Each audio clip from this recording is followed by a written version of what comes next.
This is every time. Yeah. I'm trying to get in. I gotta get in. Yes, the focus is chi. Yeah, I have to get. I literally have to get in the zone. I have to get like in the Work for Change podcast zone every single week. But it works. How it should start. It already, it started. Yeah. This is the worst intro we're running, ever. We're running it. 100%. 100%. This is how I'm running. Hey, Jean, what episode is this? Hold on. Hello and welcome to the Work for Change podcast. It's your boy, spelled like Jean. And John with the silent H. Welcome to episode number 45 of the Work for Change podcast. If you were to times 9 by 5, that would be the episode we're on. You guys are doing 45 episodes? Yeah. This ship has been sinking for a long time. I'm not gonna lie, I love you both, but I didn't think this would go past 15 episodes. Yeah. Like, you both have such short attention spans. I didn't think I mean, honestly, I don't know. It's fun. It's just an hour of chatting with people or about a topic or whatever, and then oddly enough, people listen to it. Yeah. And that's the craziest and like thing. the fact that our podcast is still growing like blows my mind. Because there are some times where I'm just like, okay.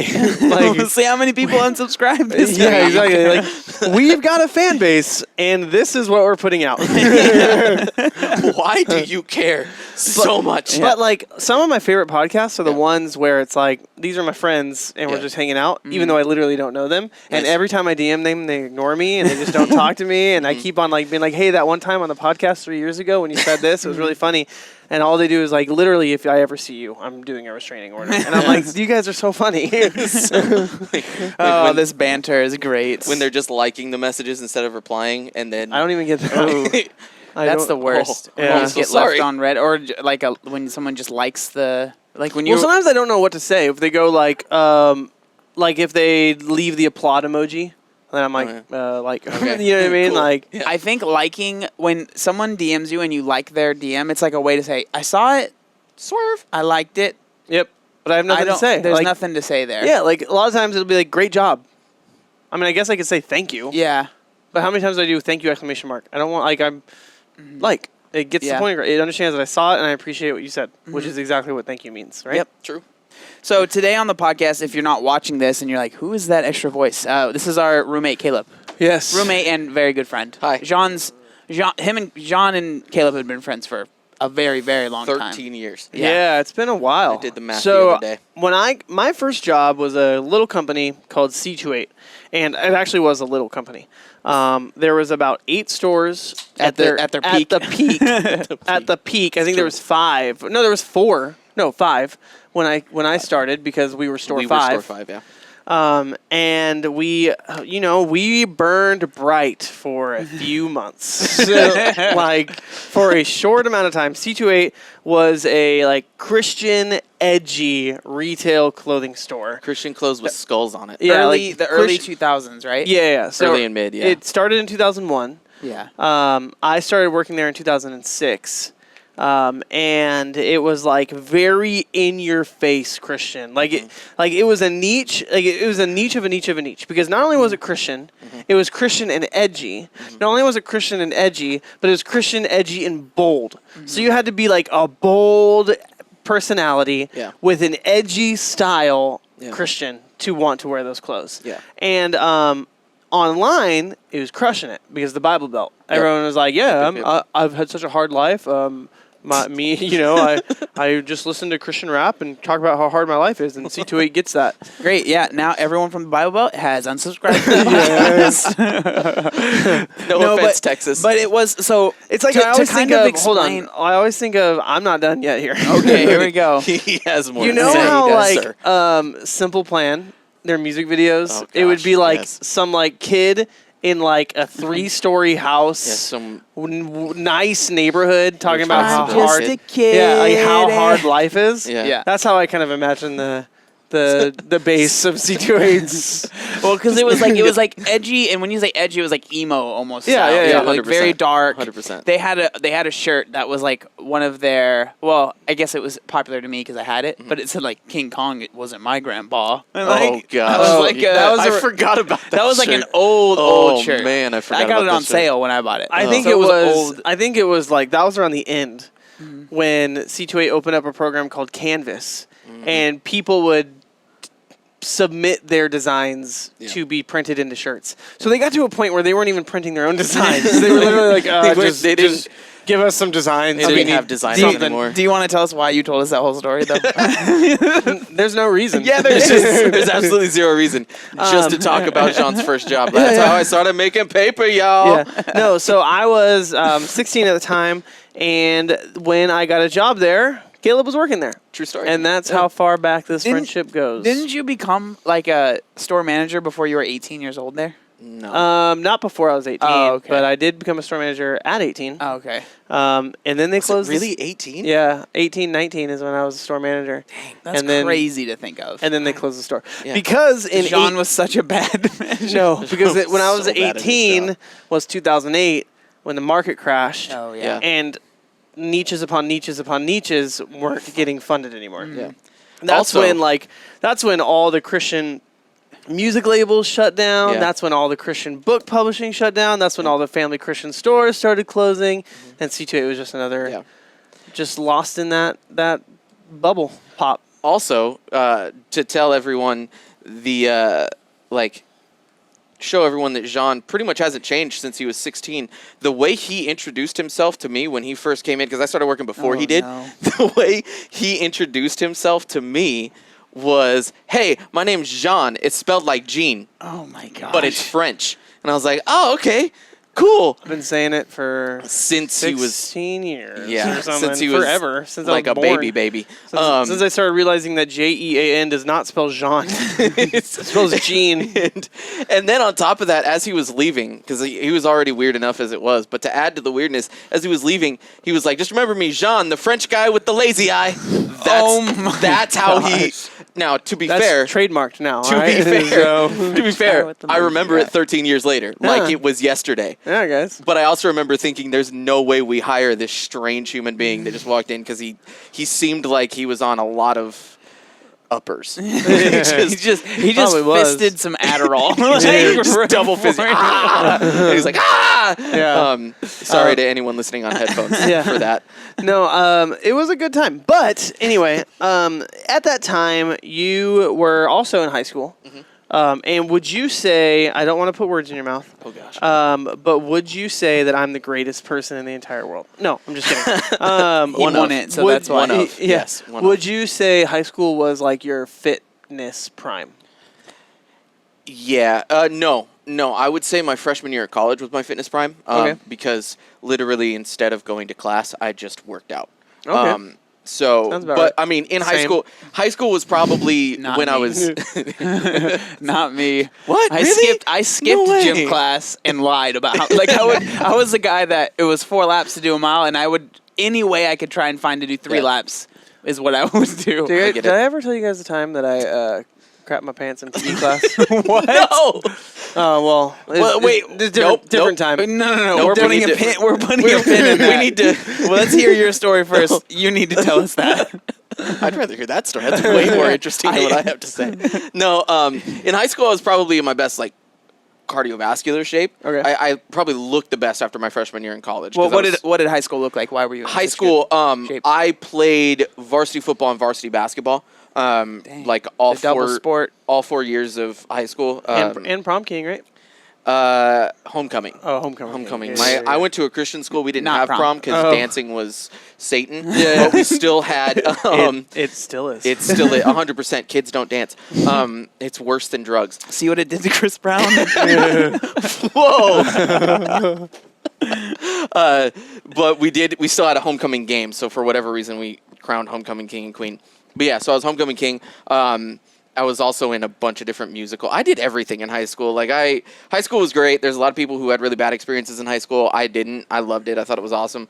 But yeah, so I played 2 different sports, and that kept me active all year round. So I was in probably my best cardiovascular shape then, because I was just constantly running, whether it was for football or for basketball, to stay in shape. And then my freshman year of college, I was so afraid of gaining the freshman 15 that I did gain the freshman 15, but it was mostly muscle. Like I put on a lot of muscle my freshman year of college, because that's all I did. Is I would just go to the gym and work out. I wouldn't go to the gym on campus though, because for whatever reason that felt embarrassing. So I would go to the 24-hour fitness like 25 minutes away, just because for whatever reason that was the better place to work out. So.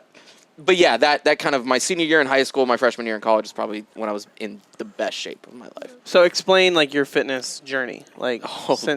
Yeah. We have to bring it to fitness. This is a fitness 100%, podcast. 100%. Huh. It's been all over the place, like super up and down. After my freshman year in college, I went on tour. I was part of like a gospel singing group for a little over a year. I moved to Tennessee. Worked out of Tennessee. The way that you just explained it made it sound so shady, by the way. Who's to say it wasn't? Yeah, it's true. It was fair. Like if I could bring all the people that I toured with on this podcast with me, the stories we would have. Oh man. They called themselves the Ritalin Riders. Yeah. The Ritalin Riders. I took Ritalin for a while when I was a child. Did you? Yeah. Oh, I took it, and it made me turn into a zombie, so I didn't take it for very long because it kind of freaked me out. that's Yeah. good. I'm glad you stopped taking it because Yeah. zombie you would be no fun. Yeah. So anyway, you went to Tennessee. So went to joined the Ritalin Tennessee, Riders. joined the Ritalin Riders. It's not really what they were called. Anyone No, that- we were called Living Proof and Primary Focus. There were two. It was like a ministry thing. There were two aspects of it. Living Proof was like the Sunday church thing where we would go into churches and sing mostly like Southern gospel, which if you know me, you know that could not be farther from what I enjoy doing. But I did it. And then Primary Focus, which was actually more fun.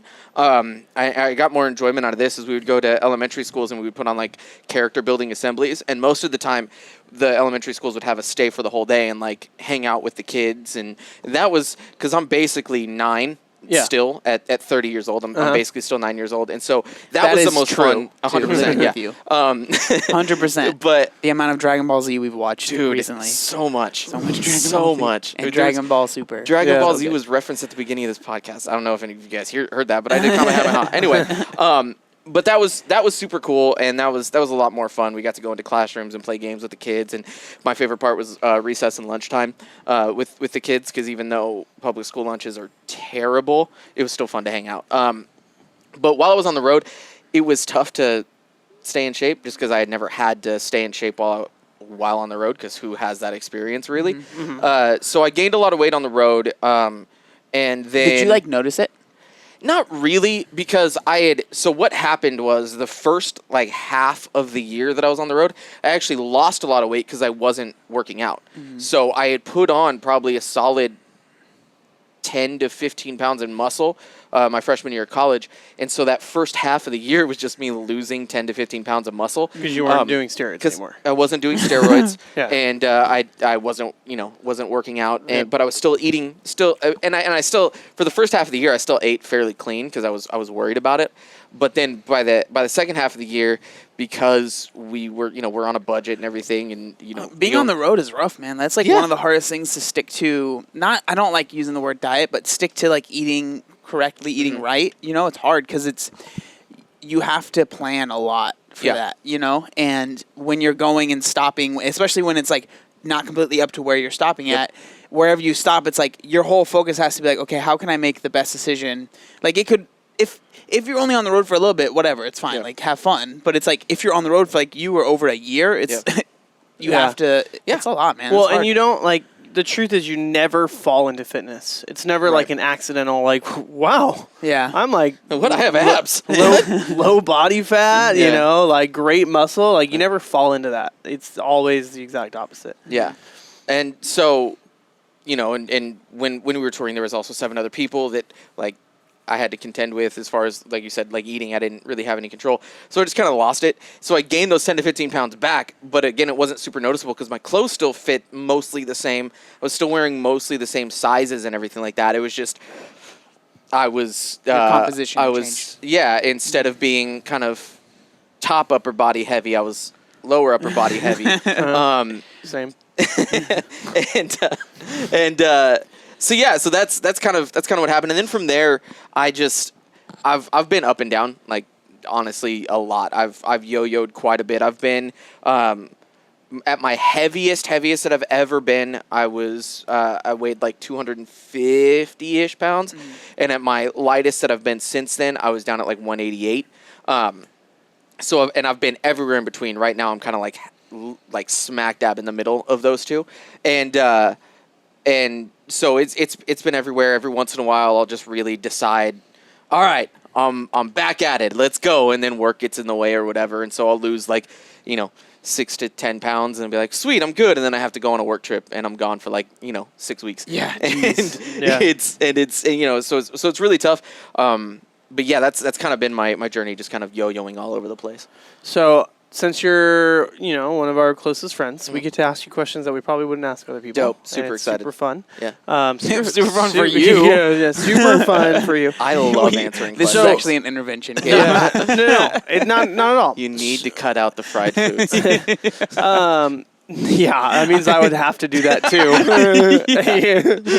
No more churros. John's like, you need to cut it out. For me, it's fine. It is. Yeah. I work out every day. Yeah. Okay, so you say that your weight yo-yos, right? Mm-hmm.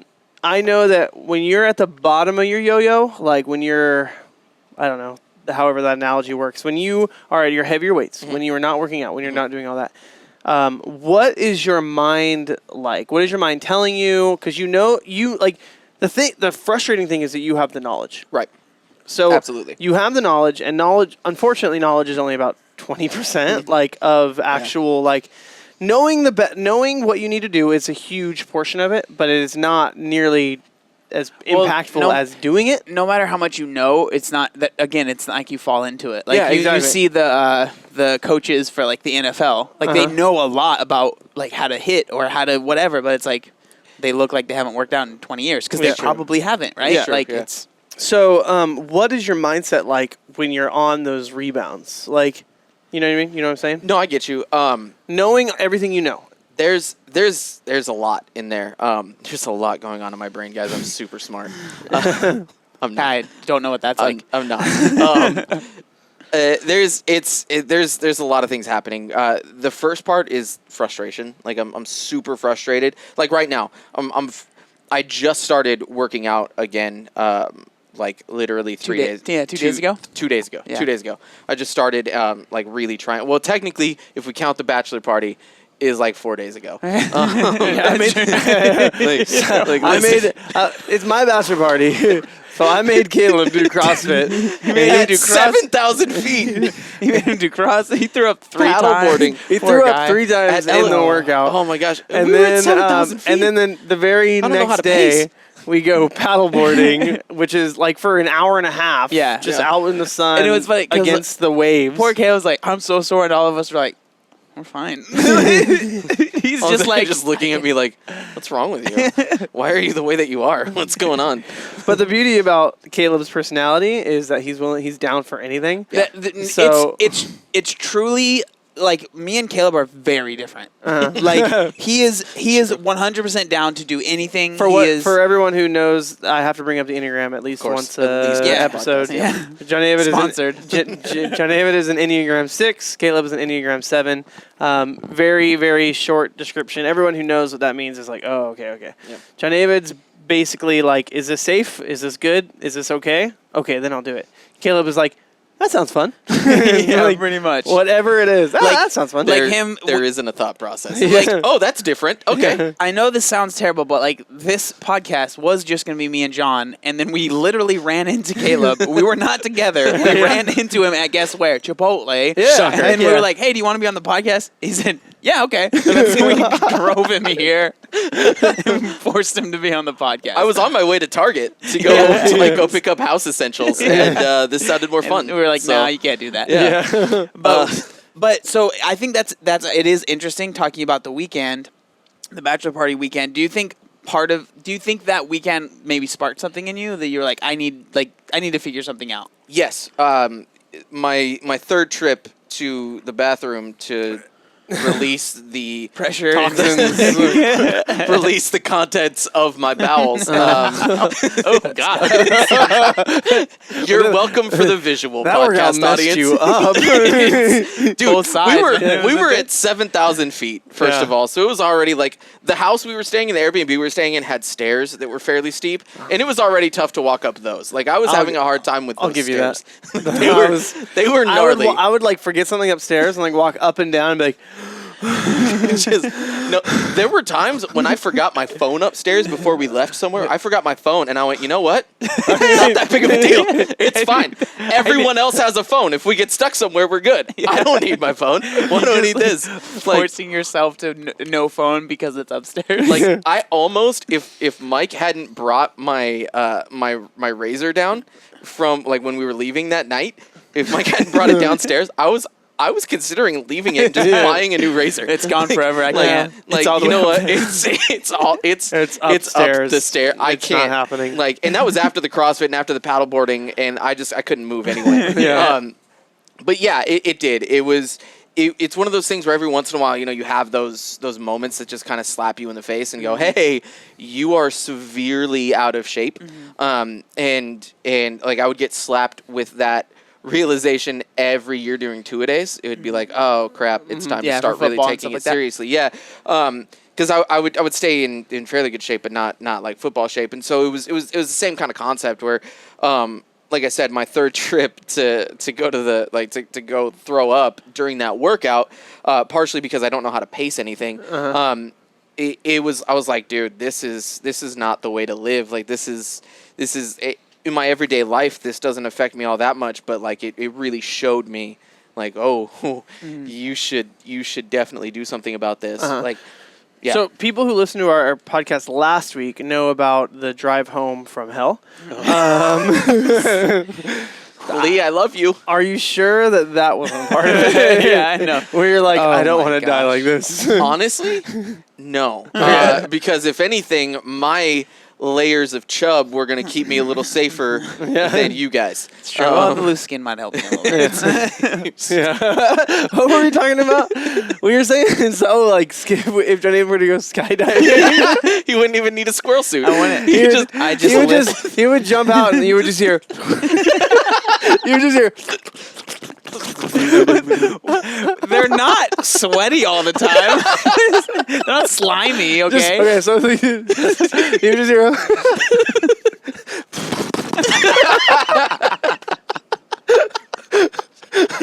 like, you don't even have to look. You're just like, all right, so John David's on the right of me. Okay? Like, how'd you know? This is the worst podcast ever. You say it every time you start getting made fun of. Yeah, pretty much. Oh man. Oh, anyway. So, Anyway, back to your fitness story. Yeah, back to your fitness story. I like the squirrel suit better. Let's talk about that. But yeah, so that was what it was. It was I just kind of realized like, dude, you can't make it through a 30-minute workout without needing to leave on 3 separate occasions. Yeah, I want to give you a little life secret. Okay. This isn't the first time Caleb and I have done a CrossFit workout where he's thrown up. It's true.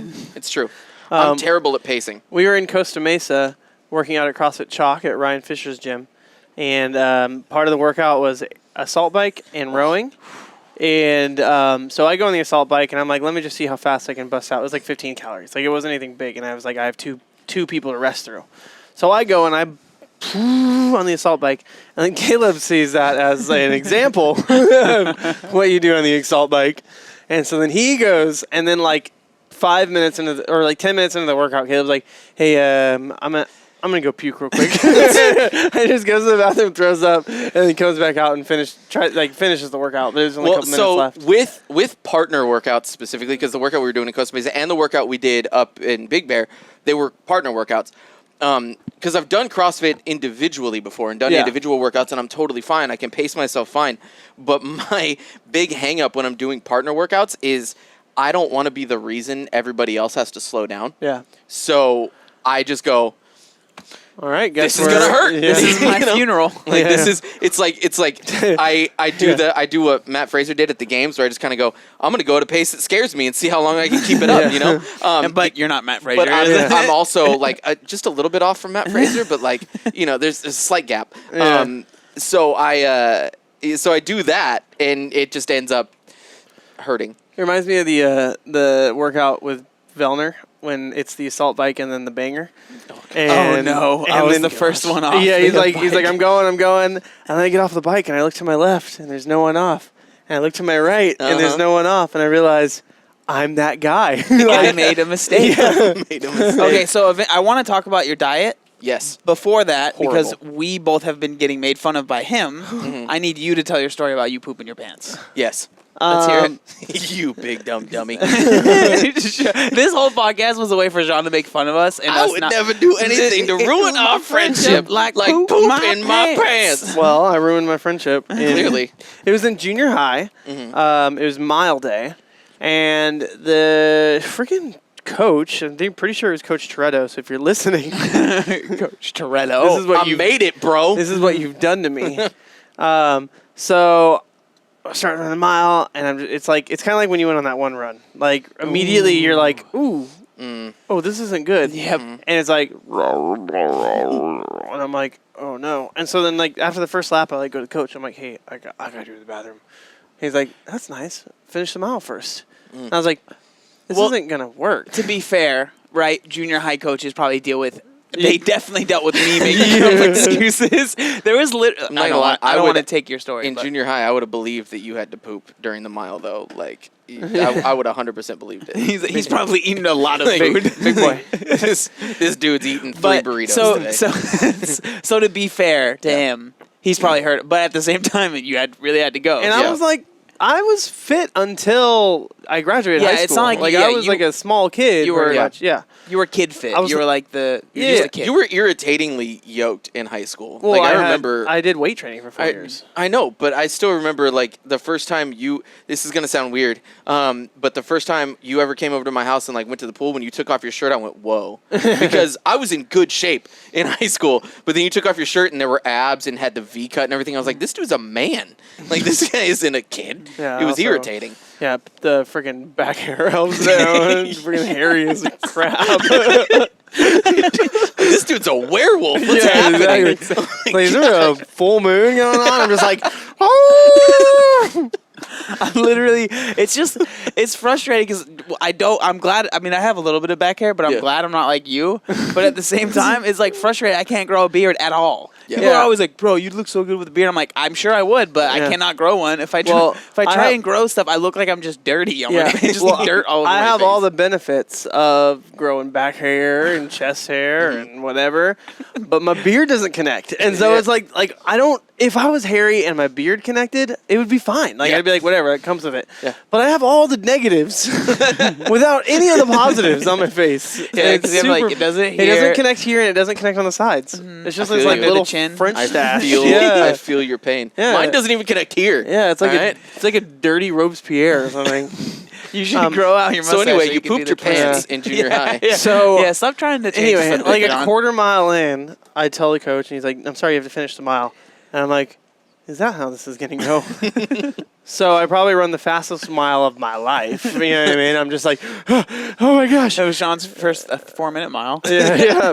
And then I literally pass him. He like clicks the timer or whatever, and I just keep running. And I'm running, and I'm running.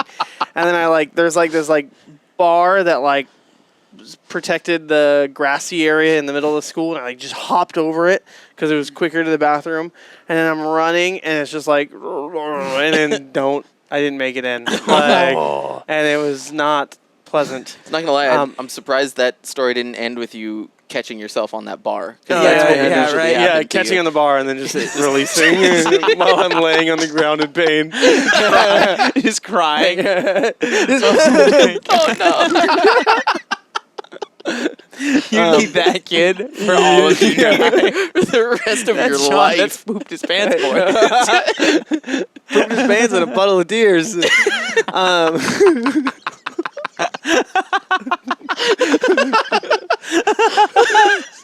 just just picturing you right now. Okay,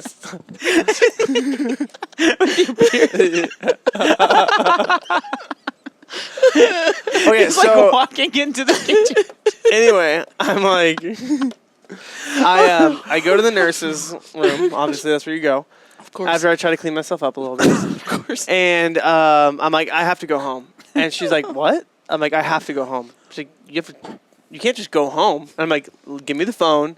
I need to call my mom, and I need to go home. And she's like, you can't just go home. I need a reason. I'm like, I have a reason. I need to go home.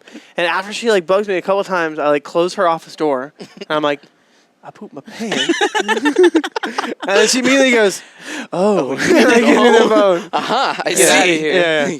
Please leave, child. I my smell it gosh. now. Yeah. And so that was the story of, yeah. Oh, That's gosh. a good story. Wow. Yeah. Oh, So PE coaches. PE coach is the worst. Yeah, just I was going to say let your kids go to the bathroom during the mile, but I changed my mind. It builds character. You wouldn't be where you are today I would not. if you didn't poop your pants a little bit. Exactly. It's, you I know, remember in PE, we had this thing called the Fun Run at Emerald. That's the junior high me and John went to. And so it was funny because they called it the Fun Run, and now I probably would love doing it. Yeah. Then I was like, this is the worst day ever. I don't remember it. It sounds familiar. I think but they implemented it maybe after you had left. I think I was in like, because we went there together for 1 year, right? Yeah, I was in 8th Or grade. did- You were in 6th grade. Right? Yeah. Okay. And so I think they might have implemented it when I was in 7th grade. But it was like a 1.5 mile run, and you'd like every quarter mile there'd be like something to do, kind of yeah, like I- an obstacle course race I that didn't they do have that. now. That sounds like fun. Yeah, It does sound like fun. It wasn't fun for me because I literally couldn't do it. So When I was in elementary school, we had a run where like the more laps you did, the more money you raised. And I was like, oh, I'm gonna run this. This is so much fun. I literally ran half a lap, and I'm like, I'm over this. Stupid. Elementary school. But anyway, keep on going. So in the Fun Run, like there was, you'd basically like run down part of the thing, and then there was like this upper field that you did that ended up being like another half mile. So my coach literally like the day of the Fun Run was like, hey, so don't do the top part because like it would have literally taken me too long. Yeah. Like that's how like the coaches, they just had no faith in me. They're like, nope. Yeah, Like don't I remember worry. there was another coach when I was 6th grade. I was already this out of shape, right, in 6th grade. And then we had a day where we were sprinting, like it was like a 200 or no. I think we were doing long jumps or something like that. Basically had to sprint and jump, I think it is what it was. Or maybe it was just sprinting. But my coach came up to me, he's like, hey, you want to help me time? And I was like, yes, I do. As a matter So I of fact, didn't even run. So I just you clicked the timer. I was like, all I've right. unlocked my hidden talent. Yeah, that was that's where I was at in high school or in junior high. It was that bad. And then in high school, we had I'm not sure if they did this when you were there, but did they do the run swim run?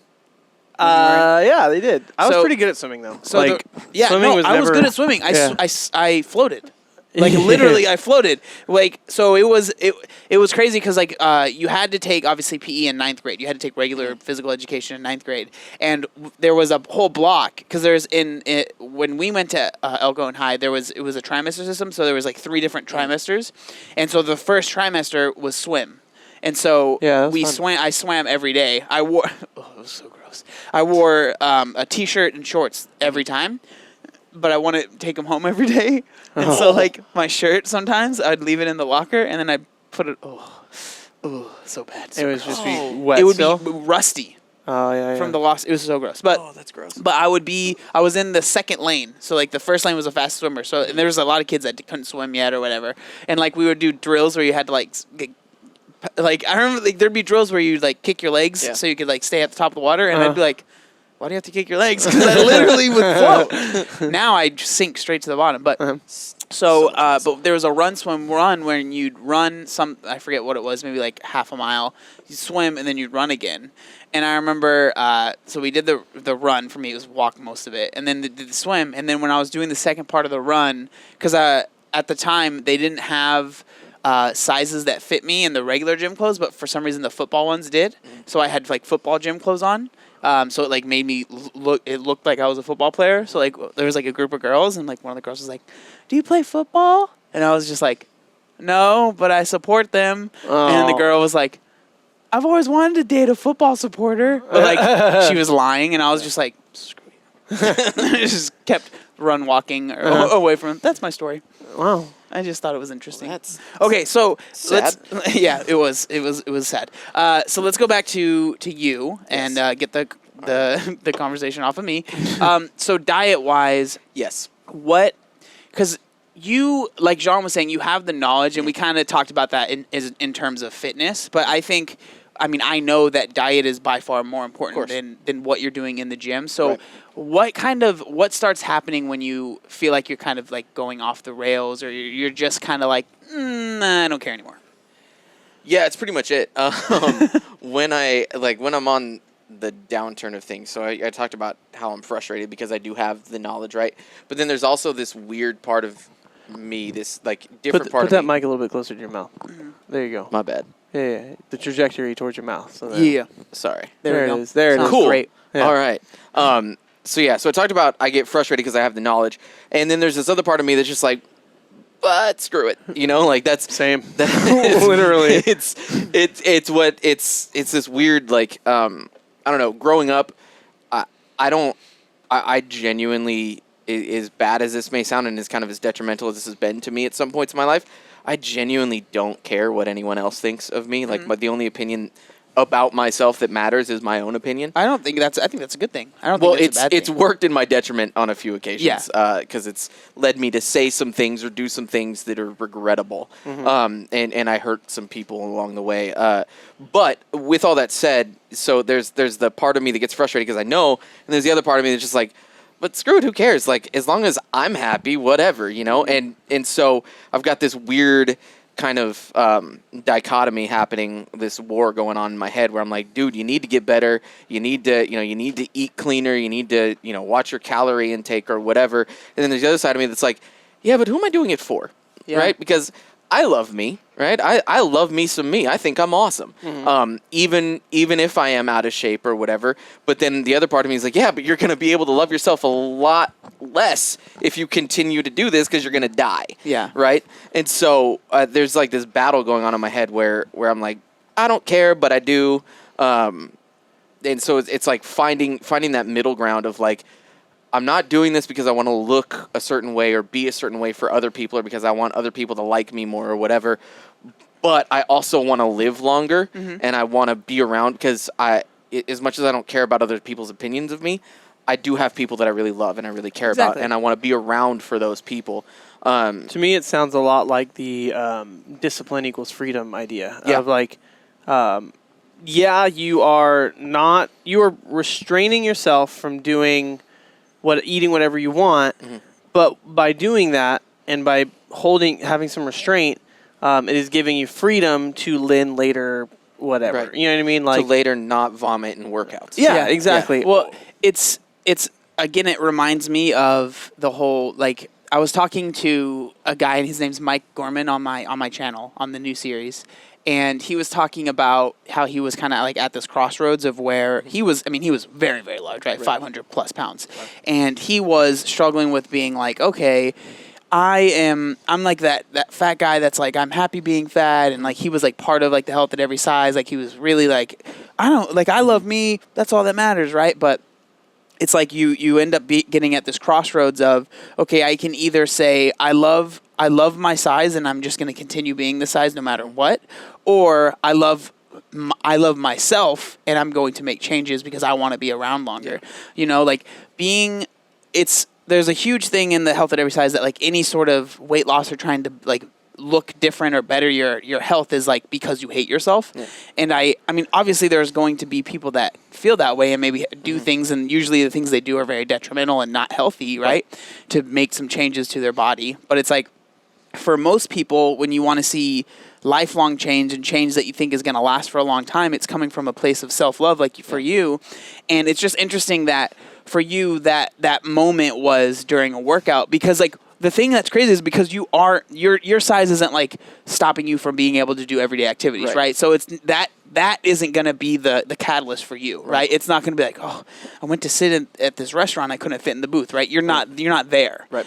But for you it was, I wanted to do this workout and I was hindered from even doing the workout or whatever it is, It's just interesting because I think the larger you get, the more minuscule the thing can be, right? It could be, oh my gosh, I couldn't stand up. Right. You know, when you get really, really big. Right. Yeah. But for you, it was, I wanted to complete this workout, and for like all my friends, it was like whatever for them. But for me, it was a lot harder than I want it to be, right? And then you start to think, okay, well, what does that look like in 10 years? What does that look like in 20 years? Where am I going to be then?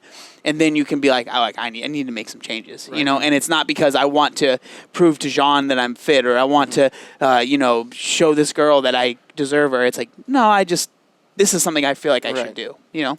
Yeah. Interesting.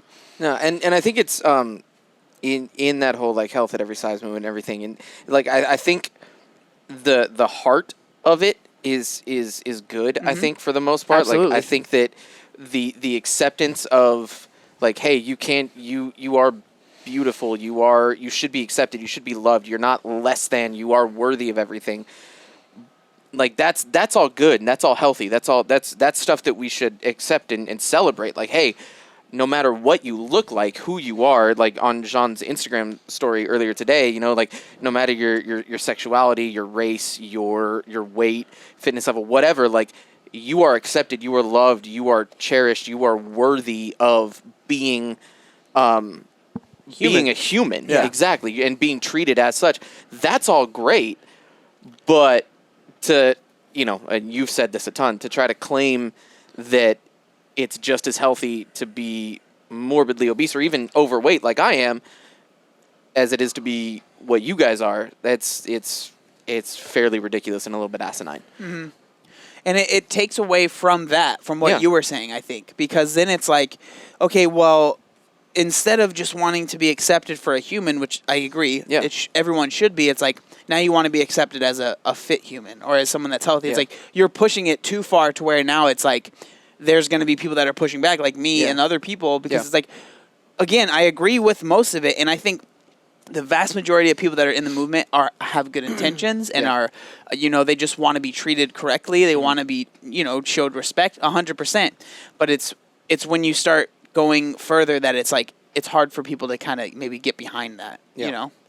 Yeah, I mean, I think like you saying something along the lines of like we're all human, like yes, 100%, and we're all worthy of affection and love and all that. Like no one's saying you can't have that, but when it's like when you want to add the adjective to that, like I am a fit human, it's like, well, that actually, it takes work. Yeah, that is a different qualification. It's like, if you get your bachelor's degree and this job is like, we're looking for someone who has a bachelor's degree or 5 years experience. It's like, those are like qualifications. Right. And if you're going up, you're like, well, how dare you? Like, I don't have any experience, but I want this job. It's like, that's nice. You have to work for it. Yeah. And it's the same thing where it's like no one is taking away your value as a human being. Like, and that has a lot of value, obviously, right? But to want to then add the adjectives to it, you have to work for it. Right. In anything. Like in any adjective. Like you pretty much have to work for it. Obviously not like things you're born with, but I don't have to work to have a lazy eye. Well, see, okay, that's a good point because that's where I wanted to go. One of my biggest issues is the people that are really into the health at every size, they treat it as though it's like their race. Right. Or like that being obese is at the same level, like being oppressed because of your size, which again isn't. Like you shouldn't be oppressed or you shouldn't be treated wrong. But being oppressed because of your size is the same as people being oppressed because of their race. Right. No, like I cannot get behind that because like a lot of the people will talk about like sitting on an airplane, like airplane seats, they're like too small and I'm oppressed because of my weight and that's wrong. It's like, well, it's again, like, I mean, I'm sure everyone would agree it'd be great to have bigger airplane seats. Like I would love bigger airplane seats, but at the same time, it's like, I understand why, because every flight I get on anyways is almost full every time I'm on it. Yeah. So it's like, it's not like they don't, I get it, right? But you can't, when you, again, equate it to, like, something that you cannot change, like race or something like that, that's where I get frustrated. And then the argument they always use is like, well, intentional weight loss doesn't work for 90 to 95% of the people, and I don't really agree with that statistic. There's a lot of varying arguments with that. But I think the reason a lot of like diets don't work and a lot of things like that don't work. One, I don't like using the word diet. Like everyone has a diet, right? We all, it's just how you eat, right? Yeah, I mean, you like dogs have a diet, Exactly. and animals have a diet, and mammals have a diet, and crustaceans have a diet. It's just the food you eat. Yeah. Yeah. And so the reason that I think intentional weight loss doesn't work is because people go on crash diets. Right. And they'll do too much. They try and go too hard when And it's not sustainable. Exactly. When you need to just figure out a way that you can eat, that you can basically eat for the rest of your life, right? Yeah. But people, people that are with health at every size are also really anti-diet culture. And a lot of the anti-diet culture stuff I agree with, right? Like being against the crash diets, being against like, oh, you can never eat pie or cake or whatever like that. I agree with that almost 100%.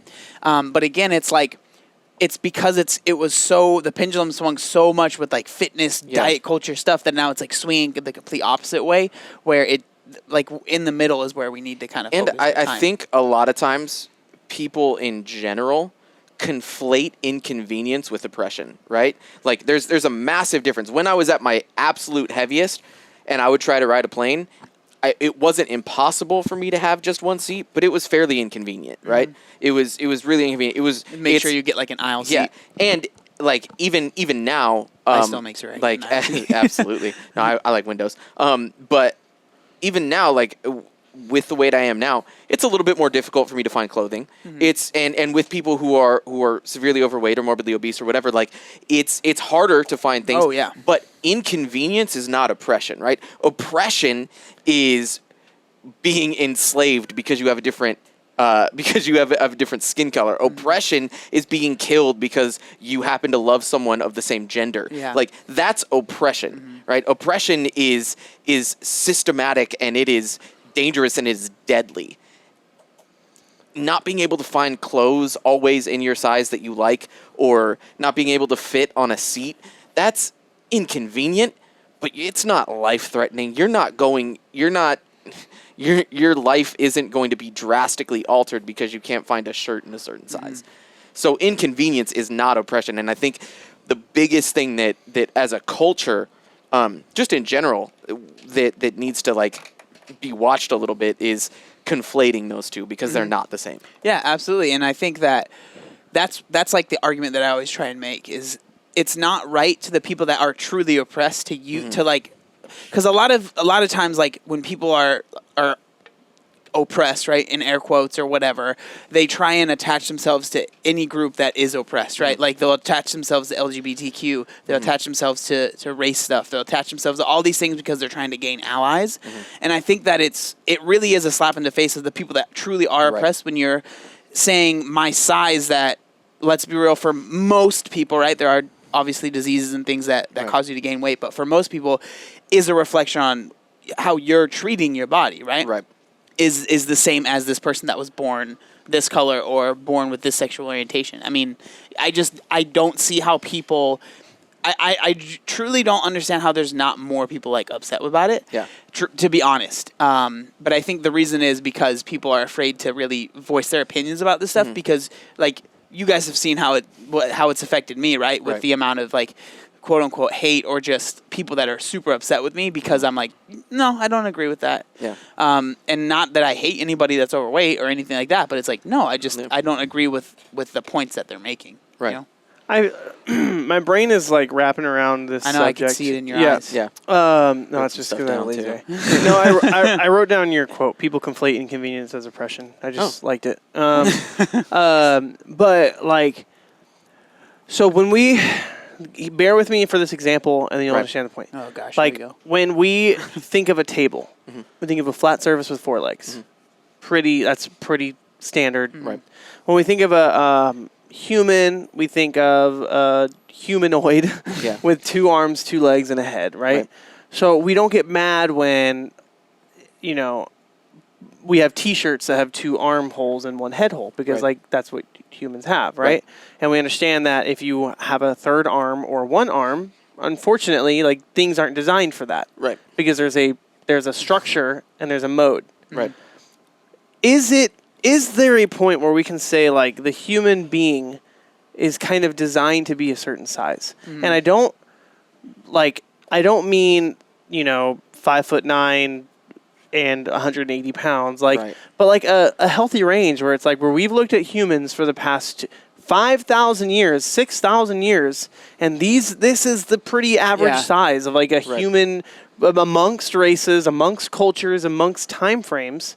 And when now we're pressing those limits on the bigger end is like, or a couple years ago when anorexia was super huge with all the supermodels and stuff, like, I mean, still is. Still, yeah. But it's like, can't we agree that there is a size that a human, and this is why it's like, and I understand where, if I were to read the comments and someone says I lack conviction, I understand why they would get it from this question. But it's like, isn't there a point where we go, this is not what the human being was designed to be? You know what I mean? Like not saying anyone's less of a human, but like the human body is designed to be a certain size in a certain way. Well, what you're explaining is like, that's you know what I mean, though? when like airplane people are making the exactly, and that's what I'm right? saying. It's like if someone went on an airplane, and I know it's not exactly the equivalent, but like if someone on the airplane and they had a tail, and the seat hurt their tail, it's like that you're not the not the standard. Let's not even use that extreme of example, right? Like obviously Saiyans. Goku isn't.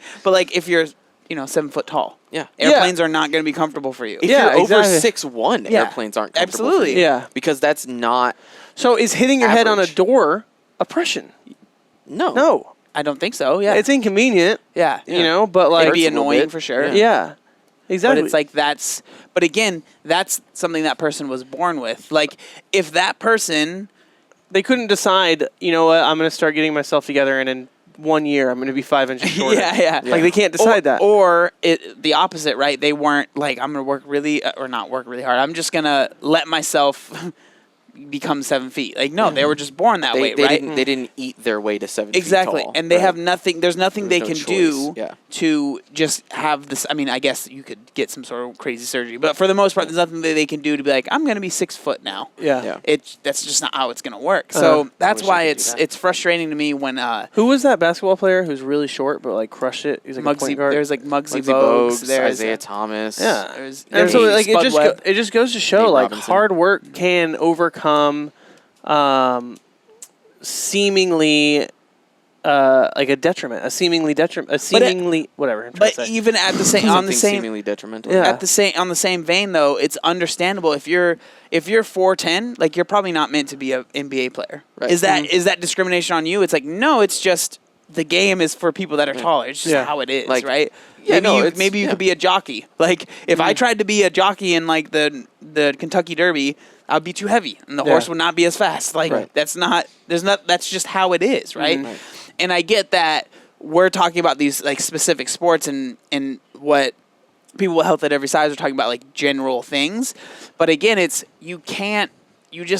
get frustrated when we're comparing these most of the time, these choices that we've made to become this size. And again, this is coming from someone that was there, right? Right. That become this size to then try and conflate that with something that someone doesn't have a choice on. Yeah. So. And even then, like when comparing health at every size to like someone who was 5'3" and made the NBA, like dude, the odds when you are morbidly obese, the odds are stacked against you to ever get the odds were stacked against you to be where you are now, right? Mm-hmm. Like you stacked those odds against yourself, but the odds were stacked against you. The odds were stacked against Muggsy Bogues, right? Like he's 5'3", and typically speaking, even on the shorter end of NBA players, they're usually over 6 feet tall. Oh yeah, 100%. And so the amount of work that Muggsy Bogues had to put in, or someone like Isaiah Thomas, the current Isaiah Thomas, not back in the day Isaiah Thomas, or Nate Robinson, who are I was confused. Sean knows all about this sports who are under 6 feet tall. The odds were remarkably stacked against them, and yet through hard work, even though it was nearly impossible to make, right? Nearly impossible to make the NBA, especially if you're under 6 feet tall, they still were able to outwork their odds, right? And no matter where you are, if you decide to do it, you can outwork the odds. especially when it comes to getting healthy and something like that, because it doesn't take a remarkable amount of athleticism. It doesn't take a remarkable amount of like really anything except determination. Yep, and willpower. And like so that conviction that you have with that's like what is going on inside of me all the time when I'm trying to explain that losing weight is possible. I get so frustrated when they always use that 90 to 95 or 98% of people don't do it. So it's like, so then don't try? Like I get so frustrated with that because it's not impossible. I am somebody that did it, right? And so like for me, when I hear that, I'm like, well, I know that that's not true. And I know that I'm not special. And I know that the steps that I took, anybody could take. Right? Like, I know that. And so it's so frustrating when people are like, well, I'm just this size and there's nothing I can do about it. I've tried to lose weight. I'm like, okay, I get it. I tried to lose weight before too. But were you doing it the right way? Were you going on crash diets? Were you doing all this stuff that isn't going to work? Like, there's losing weight.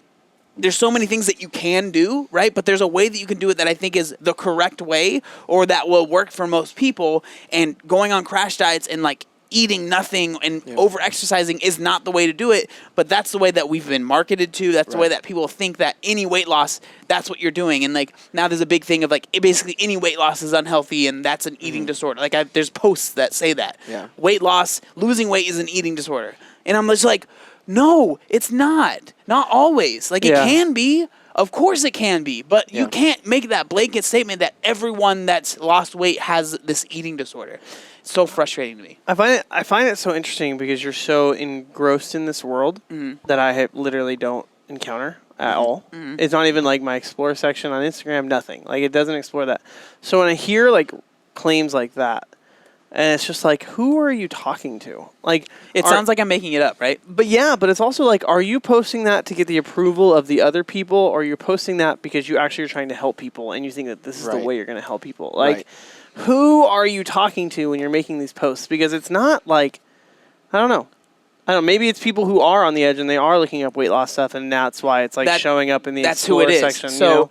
That's who it is. It's the people. It's like with the Health at Every Size. I've noticed that they're trying, like somebody that might be thinking, oh, I want to lose weight for my health. Like, say it's you, right? Like you're starting to, Caleb, you're starting to like look up certain things and like, oh, you start seeing these posts that saying weight loss is bad and weight loss is it's an eating disorder and weight loss and like before and after pictures are toxic and all this stuff. It's like, well, maybe I don't want to do this. When in your heart, the first thing that you're like, I want to lose weight because I want to do it for myself. But then now you're getting all this opposition saying losing weight is a terrible thing. You won't be able to sustain it. Like they're just basically saying you shouldn't try it because you're going to fail anyways. That's who I'm talking to.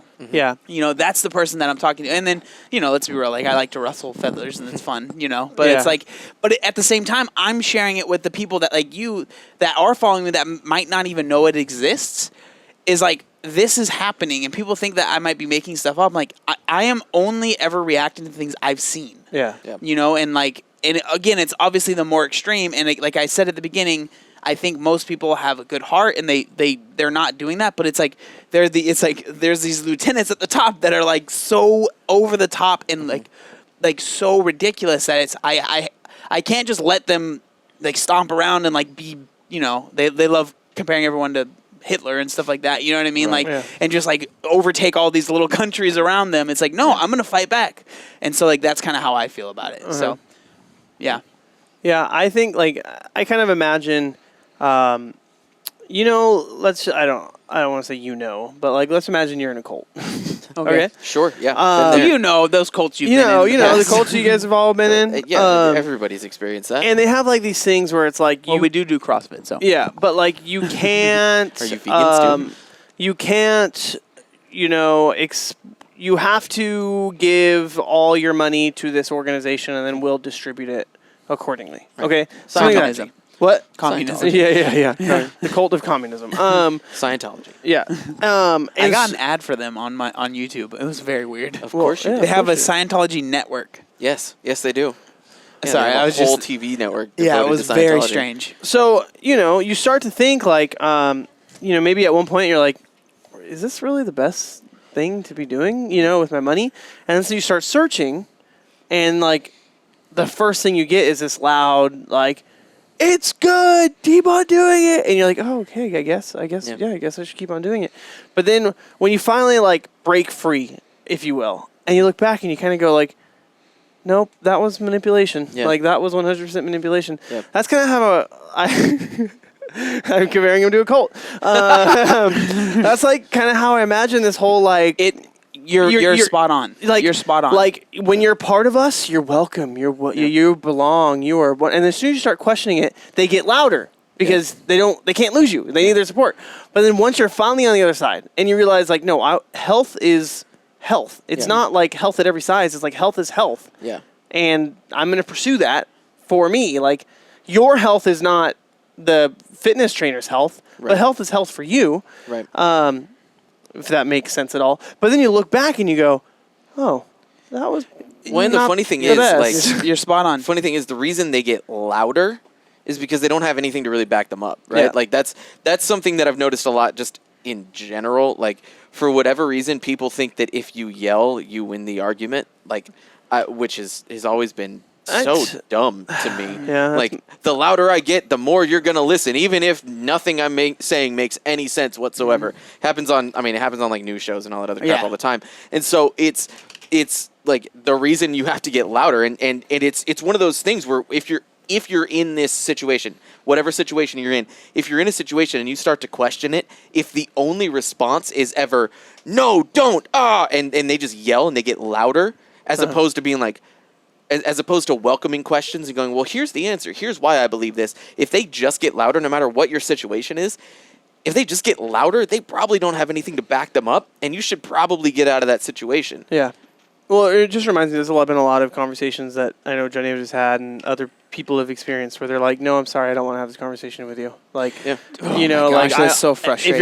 If you're not going to agree with me, then I don't want to have this conversation with you. Yeah. And it's like, That's not how ideas get formed. Had people say that they will do an interview and like I'm ready to go, and they just completely stop replying to me, and I'm just like, I am never a person that's like gonna sit there and try and argue with you. Like if I'm gonna have you on my channel, I just want to hear your opinions. That's it. I mean, I'm like, okay, that's it, and then let people decide how they feel.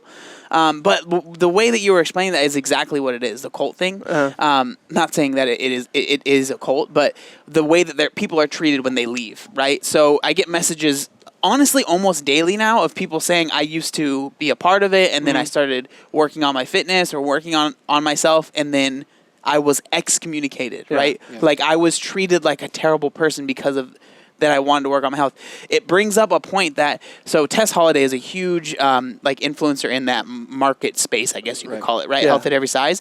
And she recently has started working out. And it's unbelievable to me. Every time she posts that she's working out, she has this book that she has to write in the comments or like in the caption of the Instagram post saying, well, I'm doing it for this. I'm not doing it because of this. I'm not doing it because I'm trying to lose weight. I'm not doing. And I'm like, you just want to work out. There's nothing wrong with that. Like the fact that you have to rationalize why you want to work out to the people that are following you because you're afraid they're going to be offended is mind blowing to me. Well, and it's one of those things where you become the very thing you swore to protect against, right? Like this whole movement started to kind of make people feel loved and encouraged and like, hey, you are a human.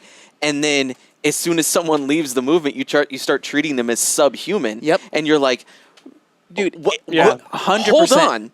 This doesn't make any sense at all. I've been like, and it's crazy because the health at every size, right? It's like a big part of it is that they don't want to be treated just by their size, right? They want to be looked at as a human more than that. Yeah. I've been called an ex-fat by them.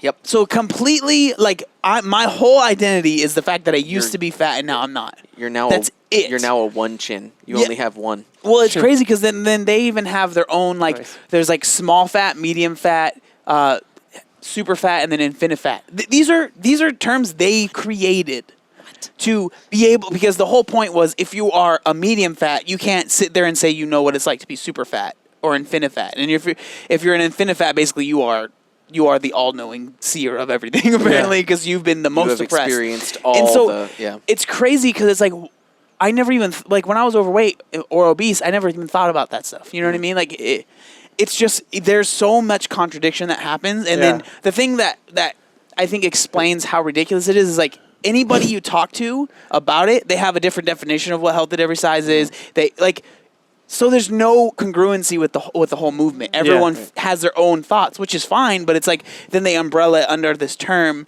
and then it's like this person disagrees with that person, so there's like sex inside of it. It's crazy.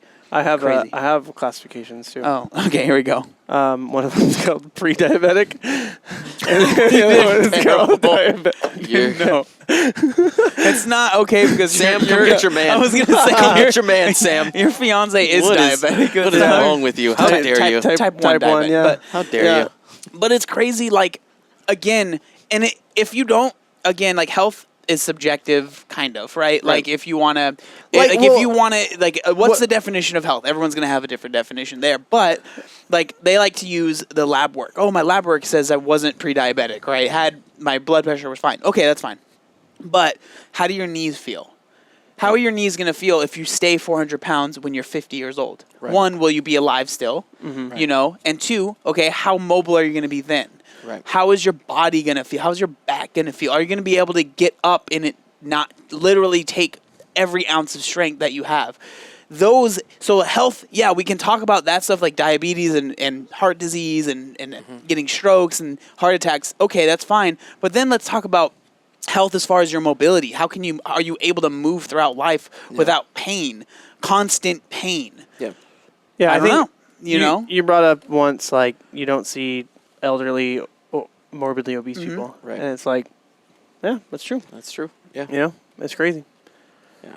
Awesome, man. Well, Caleb, thanks for being thanks for being on today's light podcast. We discussed anything from pooping your pants to morbid obesity, as we do. As we do on pretty much every single regular episode of the podcast. But thank you guys so much for listening. If you enjoyed it, let us know. We are on Instagram at Jean Glaude, at Obese to Beast, and at Caleb Ream, Rheam. We'll have him tagged in the show notes. Yep.